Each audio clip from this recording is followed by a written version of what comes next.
그래서 오늘은 왜 이렇게 밀렸는지, 이번 주에는 어떤 이슈가 있는지, 관련주는 뭐가 있는지, 하루하루 시장이 어떻게 흘러갔는지 이런 부분은 저는 꼭 알고 있어야 된다고 생각하거든요. 허브리핑 안에 시장의 방향성이 다 있습니다. 이게 되게 중요한 내용이니까 꼭 한번 확인해 보세요. 네, 안녕하세요. 허브경제TV 최호영입니다. 오늘 볼 종목은요, J콘텐트리라는 종목을 좀 보도록 하겠습니다.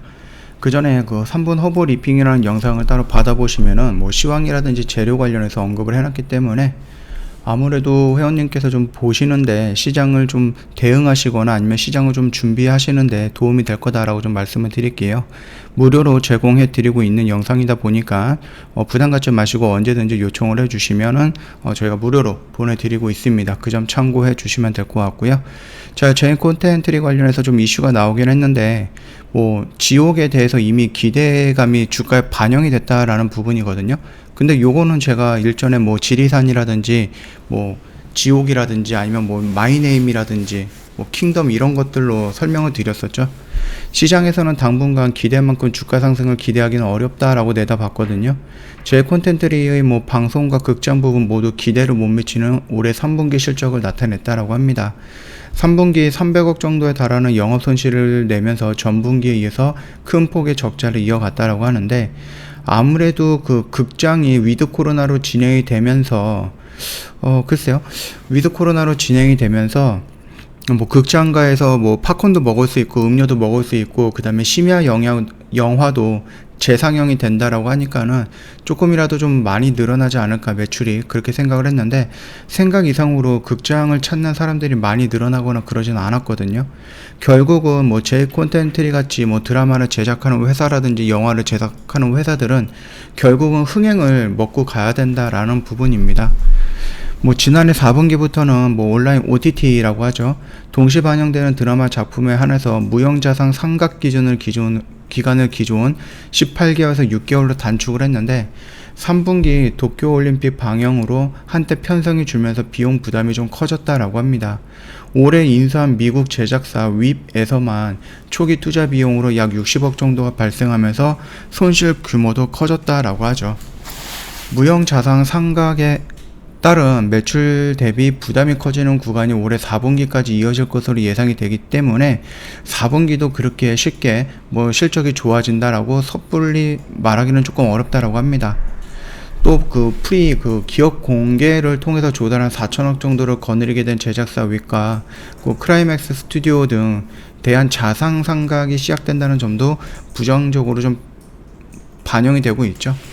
올해 총 4개에서 5개 정도의 제작사를 인수했는데 예상되는 영업권 상각 금액이 700에서 1000억 정도, 연간 200억 정도 내외의 손실이 예상이 된다라고 해요. 내년 중소형 제작사 다수가 1000억대의 역대 매출을 예상하는 데 반해서 빠르게 늘어나는 자회사 부담이 좀 아쉬운 부분으로 생각할 수 있다라고 나옵니다. 방송에서도 영업 손실이 47억에서 이제 흑자로 예상한 시장의 전망치를 하회했다라고 합니다. 올 3분기 대작이 대부분 부진했고요. 그 다음에 OTT 동시반영 작품이 1년 6개월이 아니라 6개월 가속상각에 진행을 해서 적자로 이어졌다라고 합니다.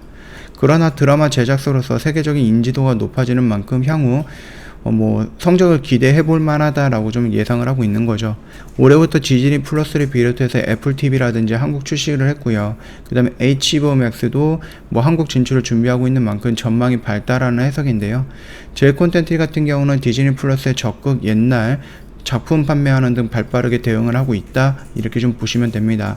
다만 그럼에도 불구하고 어떠한 흥행성을 보여주는 새로운 신작이 나와야지 이 회사가 만든 드라마가 어느 정도 파급력을 가질 수 있겠구나, 이 회사가 예전에도 만들었던 것들을 본다라고 하면은 예전 작품이지만 그래도 거기서 히트작이 나올 수 있겠구나, 이런 판단이 내릴 수 있고 제 콘텐츠들이 자체적으로도 몸값이 상향을 할 수 있다라는 거거든요.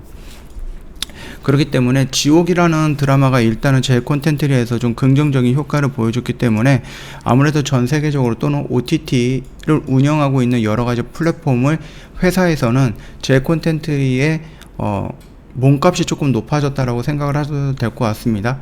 지옥 이전에 몸값이 100억이었다라고 하면은 지옥 이전의 몸값은 120억 원으로 늘어났다라고 좀 볼 수도 있는 거니까 참고하시면 될 것 같고, 다만 이제 뭐 오미크론이라는 바이러스 변종 바이러스가 나오기도 했고 위드 코로나로 진행이 되면서 매일같이 한 5,000명 이상의 확진자가 나오고 있는데 그 부분으로 인해서 위드 코로나가 중단이 될 가능성도 있고 그렇게 된다라고 하면 거리두기가 격상이 될 거고 극장가라든지 이런 쪽에서는 다시 한번 손님이 없어질, 줄어들 가능성이 높다라는 겁니다. 이 부분까지 한번 좀 봐주셔야 될 것 같고 그나마 다행인 게 오미크론 같은 경우는 뭐 전파력은 높겠지만 뭐 치사율이라든지 아니면은 그 좀 경증이나 중증 이런 부분으로 넘어가는 부분이 델타 바이러스보다 훨씬 더 약하기 때문에 코로나가 이제 거의 끝나가는 게 아닌가라면서 좀 전문가 집단에서는 긍정적으로 생각하는 부분도 있더라 이렇게 좀 알고 계시면 될 것 같고 일단은 정부에서는 4단계로 격상을 한다든지 이런 부분에 대해서는 아직까지는 예정이 없다 이렇게 얘기가 나오고 있습니다. 그렇기 때문에 위드 코로나 좀 불안하긴 하지만은 이게 뭐 단반에 뭐 정지가 되거나 일시 정지가 되거나 그러지는 않을 수 있으니까 그 점 참고해 주시면 될 것 같고요. 차트의 흐름을 본다라고 하면은 이미 지옥이라는 드라마가 좀 기대감에 올라갔죠. 이만큼 올라갔고 여기서 지옥이 개봉이 되면서 이렇게 다이렉트로 좀 밀렸습니다.